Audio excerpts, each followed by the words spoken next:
আবারও স্বাগত একুশে বিজনেসের সঙ্গে আছি মহিমা পলি। দর্শক, এখন রয়েছে রিকন্ডিশনড গাড়ির আমদানি ও বাজার পরিস্থিতি নিয়ে বিশেষ আলোচনা। আর এই আলোচনার জন্য আমাদের স্টুডিওতে রয়েছেন রিকন্ডিশনড গাড়ি আমদানিকারক ও ডিলারদের সংগঠন বারভিডার মহাসচিব রিয়াজ রহমান। দর্শক, একুশে বিজনেসের এই অংশটি দেখবেন আলোক হেলথ কেয়ার অ্যান্ড হাসপাতালের সৌজন্যে, powered by national agri care group. আপনাকে স্বাগত আমাদের আজকের অনুষ্ঠানে। ধন্যবাদ আপনাকে আমাকে আমন্ত্রণ করার জন্য। জি, যেহেতু আমরা আজকে রিকন্ডিশন গাড়ি নিয়ে কথা বলবো, তো আমি আজকে শুরু করব যে এই রিকন্ডিশন গাড়ির বাজারটা আসলে কতটুকু এই মুহূর্তে বাংলাদেশে? ধন্যবাদ। এই বাংলাদেশে বারভিডার সদস্যদের কিন্তু বিশাল একটা ভূমিকা আছে এই দেশে সুন্দর সুন্দর গাড়ি আনার জন্য। আমরা শুধু ইম্পোর্টই করি না, আমরা আমাদের সদস্য কিন্তু প্রচুর রাজস্ব প্রদান করে। শুধু ইম্পোর্ট পর্যায়ে না, এটা কিন্তু প্রতি বছর দেখবেন ফিটনেস ট্যাক্স টোকেন কিন্তু প্রতি এনভায়রনমেন্ট ট্যাক্স সহ প্রতি বছর প্রচুর রাজস্ব আমরা আদায় করতেছি এই গাড়ির সেক্টর থেকে। এবং শুধু ঢাকা শহরে আমি মনে করি এটা কোনো লাক্সারি আইটেম না, এখন গাড়ি বা বাহন নেসেসিটি। এবং শুধু এটা ঢাকা শহরের ভিতরে সীমাবদ্ধ না, কিন্তু আমাদের শহরটা এখন আস্তে আস্তে দেখবেন চতুর জায়গায় এক্সপ্যান্ড করতেছে। এবং বাংলাদেশে ট্রান্সপোর্ট সেক্টর কিন্তু পাবলিক সেটা এখনো সেরকমভাবে উন্নত হয়নি, যার কারণে এটা আমি মনে করি নেসেসিটি, নট লাক্সারি। জি, তাহলে মানে জানতে চাচ্ছিলাম যে আসলে বাজারটা কেমন আছে এই পর্যন্ত? বাজারটা এটা আমাদের মেইন ক্লায়েন্ট হচ্ছে মধ্যবিত্ত, যাদের প্রয়োজন। এবং আস্তে আস্তে গত 2-3 বছর যাবতই আমরা যা দেখছি যে এটা আস্তে আস্তে ক্রয় ক্ষমতার বাইরে চলে যাচ্ছে। বাট এটা ডিমান্ড আছে, এটা প্রয়োজন, কোনোভাবে কষ্ট করে তারা চলছে। কিন্তু এটা আমি মনে করি সরকারের এই দিকে আরও দৃষ্টি দেওয়া উচিত।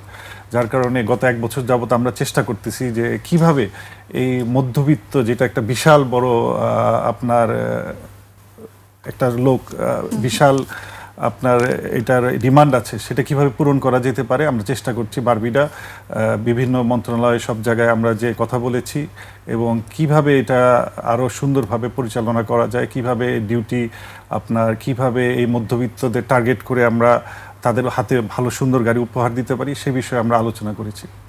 আপনার একটা কথা ভালো লেগেছে যে আসলে এই মুহূর্তে এটা প্রয়োজন, অবশ্যই গাড়ি প্রয়োজন, যানবাহনটা সবচেয়ে বেশি প্রয়োজন। তো সেক্ষেত্রে হচ্ছে আরেকটা বিষয়, আপনারা সেগমেন্ট কাস্টমার ধরেছেন মধ্যবিত্ত। তো সেক্ষেত্রে আমার প্রশ্নটা হচ্ছে যে আসলে আমাদের দেশে মধ্যবিত্তের কি নাগালের মধ্যে আছে এই গাড়িটা? বর্তমানে গত 2-3 বছর যাবত আপনি যেরকম ডলার সংকট ছিল, ডলার আগে 2 বছর আগে ডলার দেখবেন কত ছিল, এখন ডলার কত দেখা গিয়েছে। প্রতিটা গাড়ি প্রায় 15-20%, কোনো ক্ষেত্রে 20-25% দাম বেড়ে গিয়েছে। সেই বিষয়ে আমরা খুব উদ্বিগ্ন, এবং আমাদের ব্যবসাও খুব একটা আগের মতো নেই। এবং এই প্রাইসটাও আগে যেই গাড়ি আমরা একটা নর্মাল গাড়ি যদি বিক্রি করতাম 18-19 লাখ টাকায়, সেই গাড়ি এখন 23-24 লাখ টাকায় চলে গিয়েছে। জি, আসবো একটু অন্য প্রসঙ্গে যে আসলে যেহেতু আমদানিকারকদের সংগঠনের একটা আপনারা দায়িত্ব নিয়ে আছেন, তো সেক্ষেত্রে আপনাদের দীর্ঘদিনের একটা দাবি ছিল যে 5 বছরের বেশি পুরনো গাড়িকে আমদানি করার একটা অনুমোদন আপনারা চাচ্ছিলেন, এবং সেটা নিয়ে একটা খসড়া অনুমোদনের একটা প্রস্তাবনাও রয়েছে আমরা যেমনটা জানি। তো এই যে নতুন সরকার যে নীতিমালা করতে যাচ্ছে বা এটা নিয়ে একটা আলোচনা হচ্ছে, সেটা নিয়ে আপনি কি বলবেন? আমরা তো গত 1 বছরই যাবত এই সরকারের সাথে কথা বলতেছি যেন 5 বছরের অধিক পুরাতন গাড়ি যেন আমরা আমদানি করতে পারি। কারণ পৃথিবীর অনেক দেশে উন্নত দেশেও আপনার বয়স সীমায় গাড়ি ইম্পোর্ট হয় না, সেটা অ্যাকচুয়ালি হইল সেফটি অ্যান্ড ইমিশন স্ট্যান্ডার্ডে। আপনি দেখা যায় যে আমি মনে করি জাপানি যে গাড়িগুলি আছে সেটা আমরা 4-5 বছর পুরাতন গাড়ি যেগুলি করি, সেটা আবার কিন্তু 20-25 বছর আরামে চলে। এবং এটা চলার পরও কিন্তু একটা ইকোনমিক ভ্যালু থাকে। এটা আমরা বারবার সরকারকে বোঝানোর চেষ্টা করতেছি যে যেহেতু বিভিন্ন উন্নত দেশে 5 বছরের অধিক পারমিশন আছে, আমাদের যদি দেওয়া হয় এতে ডলার সাশ্রয় হবে, এবং আমরা কিন্তু ডিউটি কিন্তু সরকার ঠিকই, রাজস্ব কিন্তু সরকার ঠিকই পাবে, কিন্তু আমরা একটু কিছু কম মূল্যে আমরা জনগণের হাতে ভালো গাড়ি তুলে দিতে পারবো। যেটা আপনি দেখা যাবে যে আমি ব্যক্তিগতভাবে আমিও এরকম আমার হয়েছে যে দেখা গেছে আমি যে গাড়ি ব্যবহার করেছি 1995 সনে, সেই গাড়ি আমি 2025 সনে এসে ওই গাড়ির চাবিটা আমার ছেলেকে আমি উপহার দিয়েছি।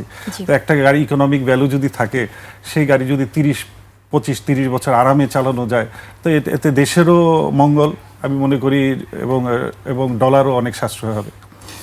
জি, ডলার সাশ্রয় হবে, আরও বেশ কিছু ভালো দিক আপনি বললেন। তো এই যে রিকন্ডিশন গাড়িগুলো যে হচ্ছে ইম্পোর্ট করার একটা আলোচনা চলছে, এটা নিঃসন্দেহে এই বাজারটা আরও প্রসারিত হবে, সেটা আমরা জানি।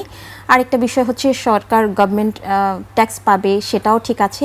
কিন্তু এই যে পুরনো গাড়ির বিষয়ে যে একটা দূষণের ব্যাপার থাকে, দূষণের মাত্রাটা বেশি থাকে, সেটা কি আসলে আমাদের পলিউশনের জন্য হচ্ছে সেটা খারাপ নয়? আপনি দেখবেন এই 5 বছরের অধিক পুরাতন গাড়ি ম্যাক্সিমাম উন্নত দেশে যাচ্ছে। ইভেন আপনি ইউএস এর মতো দেশে 25 বছরের পুরাতন গাড়ি যাচ্ছে। আচ্ছা। নিউজিল্যান্ডে, ইউকেতে, অস্ট্রেলিয়াতে, ইভেন কিছুদিন আগে পাকিস্তানেও ওপেন করে দিচ্ছে মার্কেট। তো নিউজিল্যান্ড এমন একটা দেশ যেখানে আপনার পরিবেশ নিয়ে তারা অনেক আপনার সচেতন। সেখানে যদি আপনার কোনো বার না থাকে, ওদের মেইন ফিচারটা হচ্ছে সেফটি এবং ইমিশন স্ট্যান্ডার্ড। আমি মনে করি ব্র্যান্ড নিউ হইলে যে গাড়িটা খুব ভালো, এটা আমি মনে করি না। সেক্ষেত্রে কি ওরা কোনো কাস্টমাইজ করে না? অবশ্যই কাস্টমাইজ করে সেখানে নিতে হবে। আপনি জাপান এমন একটা দেশ, আপনি দেখবেন যে ওরা পরিবেশ নিয়ে অনেক সচেতন, সেফটি এবং পরিবেশ এই দুটো নিয়ে। সেখানে তারা কম্প্রোমাইজ করার কোনো সুযোগই নাই। তো সেখান থেকে 8 বছর 10 বছর পুরাতন গাড়ি বা 12 বছর পুরাতন গাড়ি যদি ইউকের মতো দেশে বা এইসব দেশে যায়, তো আমাদের দেশে তো আসতেই পারে। জি, আরেকটা বিষয় জানবো যে এই যে 5 বছরের অধিক পুরনো গাড়িগুলো যখন হচ্ছে আমদানি, সেই সুযোগটা দেয়া হবে, সেটা যদি হচ্ছে গভর্নমেন্ট থেকে পাসও করা হয়, সেক্ষেত্রে কি আসলে মধ্যবিত্তের নাগালের মধ্যে থাকবে? আমি মনে করি অবশ্যই যে গাড়ি এখন 5 বছরের ভিতরে গাড়ি আছে, সেটা যদি আরো 2-3 বছর, বা আমরা তো সবসময় দাবি করে আসছি যেন 8 থেকে 10 বছর করা হয়, এতে দেখবেন আপনার স্পেশালি কমার্শিয়াল ভেহিকেল এবং আপনার এই যে ট্রাক, পিকআপ, বাস, এই যে ঢাকা শহরের পুরা চেহারা, যদি এটা পারমিশন যদি সরকার আমাদেরকে দেয়, দেখবেন যে পুরা চেহারা পাল্টে যাবে এই ঢাকা শহর, কেন সারা দেশে। এবং কত যে প্রাণ ঝরে এই সেফটি ফিচার্স নাই গাড়িগুলিতে, এবং নিম্নমানের গাড়ি দিয়ে ছেয়ে গেছে। আপনার আশেপাশেই দেখবেন কমার্শিয়াল ভেহিকেলে, ট্রান্সপোর্টে আপনার ভালো গাড়ি নাই, আপনার পাবলিক বাস নাই। তো আপনি 5 বছর পুরাতন গাড়ি, এখন আমাদের সমস্যাটা হয়ে গেছে যে জাপানে এই 5 বছর গাড়িগুলি আমাদের কিনতে হলে অনেক দামে কিনতে হয়, যার কারণে এটা বাংলাদেশে আনার পর এটা খুব একটা পোষায় না, এবং এটা আমরাও আনতে পারি না। তো যখন অধিক হবে তখন এই বাস, ট্রাক, পিকআপ আসবে, এবং এটার একটা আমূল পরিবর্তন ঘটবে বলে আমি বিশ্বাস করি। আর আরেকটা বিষয়, যে ডিউটি চার্জটা যে হচ্ছে ধার্য করা হয়, সেটা আসলে কিসের ভিত্তিতে করা হয় এটা, এবং এটা বর্তমান যে চার্জটা রয়েছে, এটা কি আপনার মনে হচ্ছে না যে এটা আসলে চার্জটা অনেক বেশি? আমাদের এটা ইয়েলো বুক ফলো করা হয়, এবং এটা 129% থেকে শুরু করে 700% পর্যন্ত করা হয়। তো আমি মনে করি যে যেই গাড়িগুলি এত উন্নত, পরিবেশ বান্ধব, তো অনেক ক্ষেত্রে আমরা আসলে বৈষম্য শিকার, শুধু এইখানে না, আমরা বৈষম্য শিকার ডিউটি ক্ষেত্রে হয়েছি, রেজিস্ট্রেশনের ক্ষেত্রে হয়েছি, ব্র্যান্ড নিউ ক্ষেত্রে। তো আমি মনে করি সরকারের যদি একটা, যেরকম সরকারের এখানেও একটা বৈষম্য আছে যে তাদের পুলে ব্র্যান্ড নিউ গাড়ি তারা রাখে। সাপোজ 10টা গাড়ি যদি কেনার অপশন থাকে, সেখানে যদি 10টা ব্র্যান্ড নিউ কিনে, 5টা ব্র্যান্ড নিউ কিনে, 5টা যদি জেডিএম ডোমেস্টিক কার কিনে, তাহলে সরকার কিন্তু দেখা যাবে যে একটা বুঝতে পারবে যে ব্র্যান্ড নিউ গাড়ি কেনার পর তাদের ওই পুলে কী অবস্থা গাড়ি, এবং জেডিএম গাড়িগুলি কী অবস্থা। এতে করে সরকার কিন্তু 5-7 বছর চালানোর পরও কিন্তু একটা ভালো দামে গাড়িগুলি, জেডিএম গাড়িগুলি, জাপানিজ ডোমেস্টিক মডেল যেটা, এবং বারবার বলে আসতেছি, জাপান কিন্তু সেফটি এবং ইমিশন স্ট্যান্ডার্ড, পরিবেশ ক্ষেত্রে কিন্তু কোনো ধরনের কম্প্রোমাইজ করে না, যার ক্ষেত্রে 8-10 বছর 15 বছর পুরাতন গাড়িও কিন্তু কোনো সমস্যা নেই। আমার কাছে মেইন ইয়া হচ্ছে সেফটি এবং ইমিশন স্ট্যান্ডার্ডটা যদি আপনার ঠিক থাকে, voice is not the factor. এবং আপনার যদি সরকার আমাদেরকে এই সুযোগটা দেয়, এটা কিন্তু আলোচনার মধ্যেই আছে এখনো, আমি যতদূর জানি। এটা যদি হয় তাহলে আমার মনে হয় এই দেশের চেহারা, অনেক গাড়ির সেক্টরে অনেক আমূল পরিবর্তন আসবে। জি, আমরা এই গাড়ি নিয়ে হচ্ছে আরো কথা বলবো, তার আগে একটি বিরতি নিয়ে আসবো, বিরতির পরে এই বিষয় নিয়ে অবশ্যই কথা বলবো। ধন্যবাদ দর্শক, এই পর্যায়ে নিচ্ছে একটা বিরতি, ফিরবো একটু পরেই, সঙ্গে থাকুন।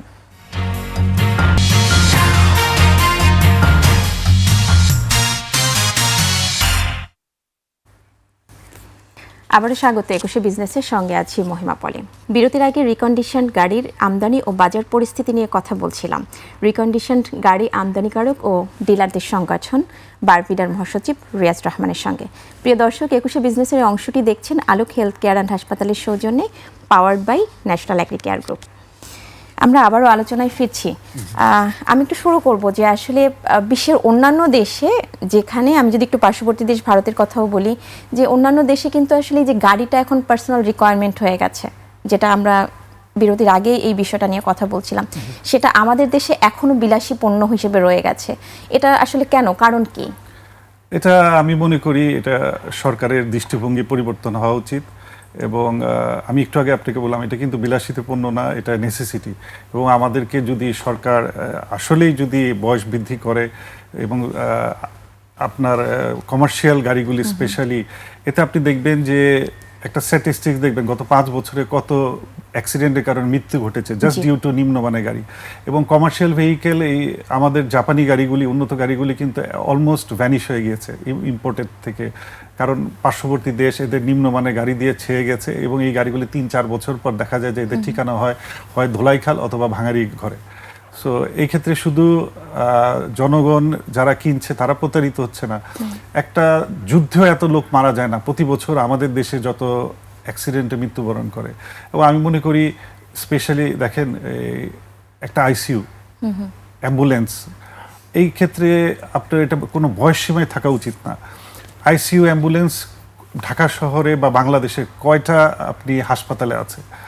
এটা তাহলে কি আমি মনে করতে পারি যে শুধু যাদের টাকা আছে, যারা এফোর্ড করতে পারে সেই হাসপাতালে থাকবে, এবং যাদের টাকা আছে তারাই শুধু জীবন বাঁচানোর জন্য আইসিইউ অ্যাম্বুলেন্সগুলি ব্যবহার করবে?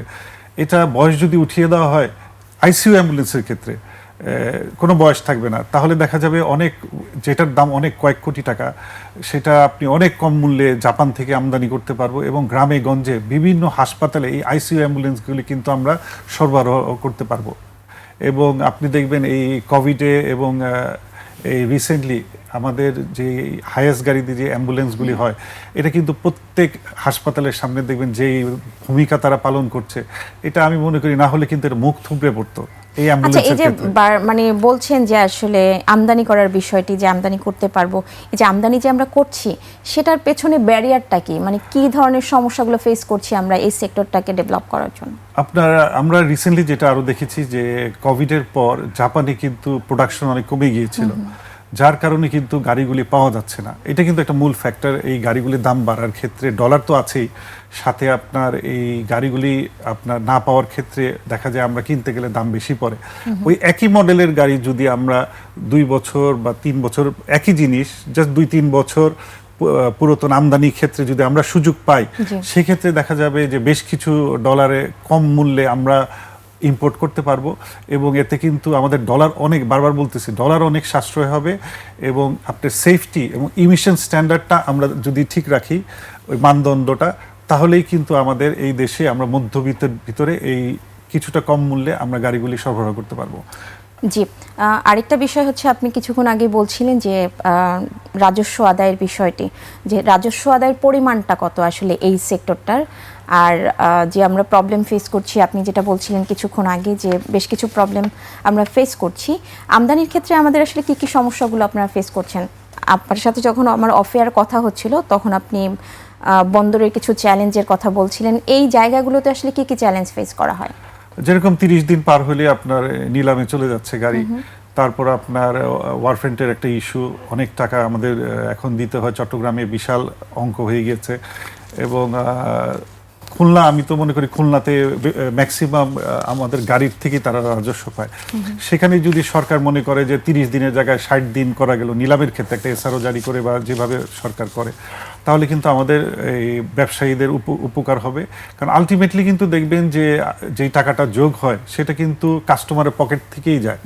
এবং যে কোনো পলিসি, আমি মনে করি যে কোনো পলিসি, যেরকম বয়স বৃদ্ধির কথা হচ্ছে, আমরা 1 বছর ধরে চেষ্টা করতেছি সরকারকে বোঝানোর জন্য, এটা যদি হয়, বা এটা জানি না আদৌ হবে কিনা, যদি হয় তাহলে দেখা যাবে যে এই উপকারটা কিন্তু জনগণই পাবে।